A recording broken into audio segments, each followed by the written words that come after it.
เจริญพรออกตนญาณโยมอันนี้ทำอยู่ไว้ตลาดเนาะสิมีต้นไม่แปลกหรือต้นมะฮิงอยู่นี่แต่ว่าอาจารย์ใหญ่เพันว่าต้นแปลกชนิดหนึ่งที่มันเป็นพันธุ์พิเศษเฉพาะอยู่หม้องนี้นี่ใบแลบๆแต่สิถ้าเฮามีพันธุ์เฮ็ดใหม่ประดับได้เนาะเนี่ยถ้าอยู่ทางนอกนะโอ้เขาเจ้าเสือว่าจันแวงเราเขาเจ้าซื้อแพงนี่เพราะมันเป็นไม้ประดับเนาะว่าตลาดมันสิเป็นแบบนี้เดี๋ยวเขาสิไปเบิ่งว่ามันมีน้ำแต่เขาเจ้ามาบักแล้วเป็นอย่างเนาะเขาเจ้าคือบักเสียดายเด้โอ้เขาคิดว่าสิมีน้ำยาน้ำอันนั้นหินมันขาดเลย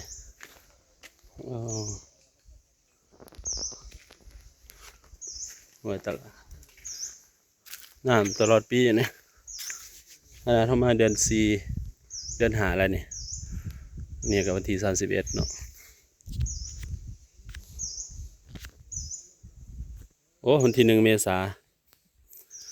ตอนนี้ให้อยู่วันที่1 เมษา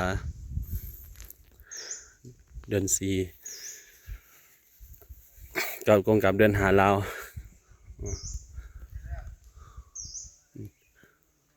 ต้นใหม่นี่ต้นนี่พี่ร้ายยังบ้างนี่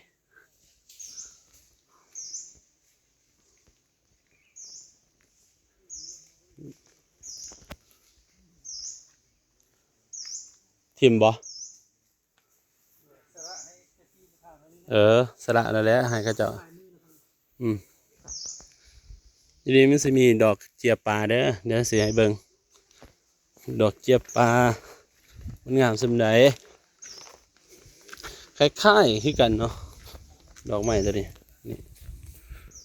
โอ้มีแต่บองเดียวเลยนะนี่เห็นต้นมันสิเป็นนั่นถ้าก็เห็นต้นไม้แบบนี้ดอกไม้งาม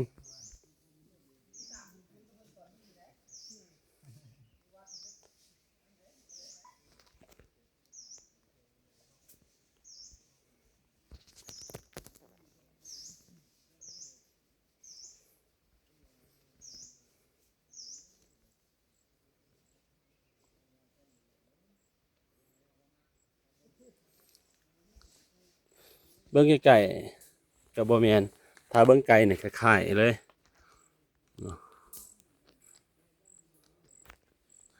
แต่มันอยู่ในวิดีโอเขามันสิบ่แจ้งไปได้แต่โอ้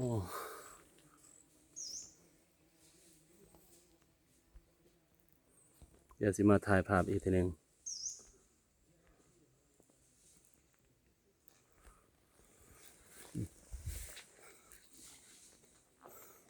อยู่ผีหลายเดินเข้าตลาด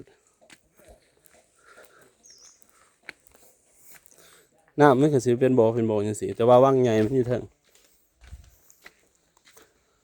นี่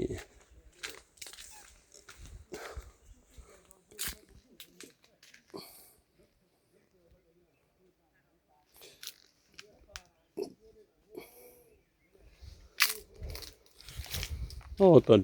ตัวเดียวต้นใหญ่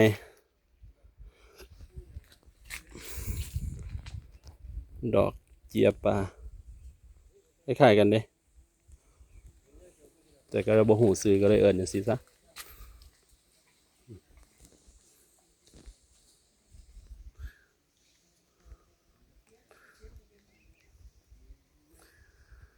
อยู่พี่ยังมีไก่ป่านะเสียงห้องเอ๊ะยามมื้อเช้ายามปัจจุบันนี่ก็ยังห้องใส่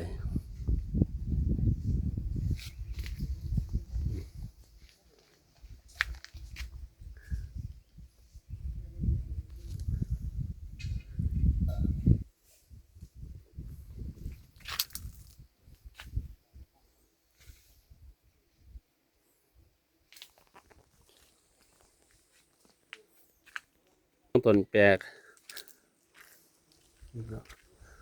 ต้นไม้ต้นมะฮิงมันเป็นต้นแปลกต้นมะฮิงต้นมะฮิงอยู่น้ำถ้าอยู่เทิงหันโอ้ยบ่เหลือแล้วนี่ อยู่อันนี้มันก็เลย เพราะว่ามันสามารถเป็นไม้หิ้งตัวนี้มันพิเศษมันสามารถเป็นไม้ประดับได้นี่เนาะยอดมัน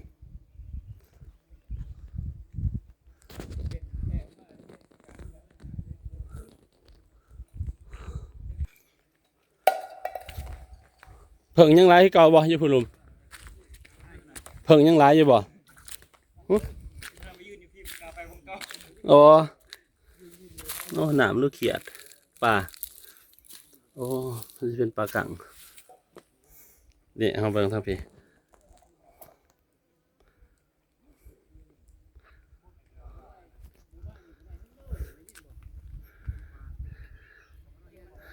บริเวณนี้กว้างผักมีหมองผักหมองสาวกว้างน้ำตลอดปีนี่อาบได้เยอะหมองนี่เขาก็ครูบาอาจารย์ก็อาบนั่นแหละน้ำสะอาดอยู่บ่คันบ่คายฮะหอมปะ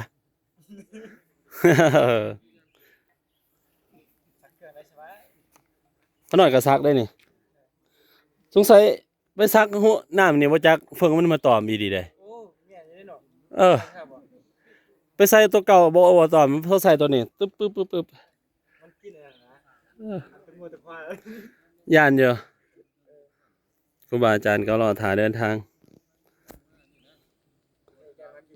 ฮะ สงสัยอยู่ในปวดเขาอาบเลยมันมาตอบเลย โดย สงสัยอยู่เท้าดูมา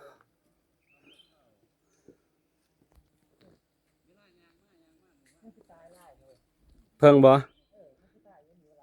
เอามันถึกน้ำมันก็ตายเด้ออาจารย์ลายมันก็ตายมันเถอะมันถึกน้ำสบู่เนี่ยสินะนี่โอ้มันเป็นโบกแต่ก่อนมันมีแบบโบกแบบหัวใจนะจะขอกระทายไว้อยู่ตอนหนึ่งมันคือหมากหัวใจ เดี๋ยวสิเลาะหาอยู่แค่นี้แหละเออนี่มันคือหมากหัวใจนี่เดี๋ยวสิยืนอยู่เบื้องนั้นนี่มาเบื้อง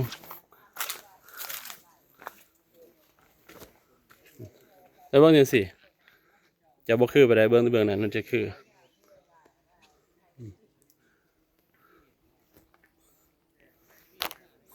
มันคือหมากหัวใจ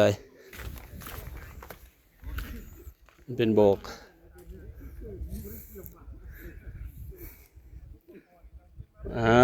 กระจบคลิปเพียงเท่านี้เนาะ